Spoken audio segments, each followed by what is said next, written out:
So in this video, we're going to go over writing the equation of a transformed function given its graph, and we'll do some examples of that after we go over the steps.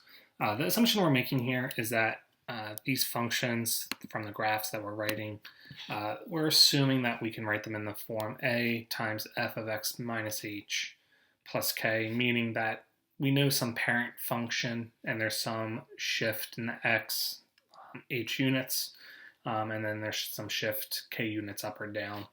Not every function can be written in this form, but again, for this, we are making the assumption that we can write it in those forms.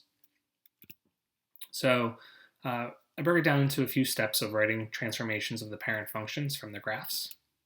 So step one is, just like before, you have to identify what the parent function is. Once you know what the parent function is, you'll be able to then get it into the general form for the transformation so that you can plug in your h and your k values.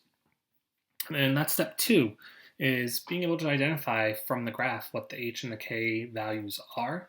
And you're looking for key points on the graph. So for some of our functions, it's going to be the vertex of the function. So that would be your h and your k.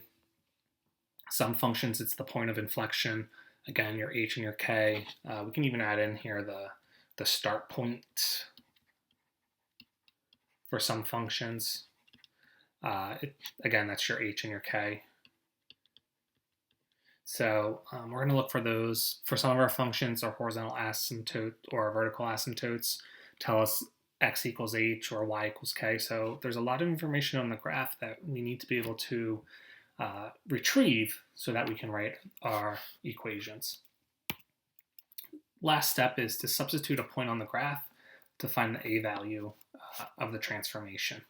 So those are the three steps. We're going to go through some examples.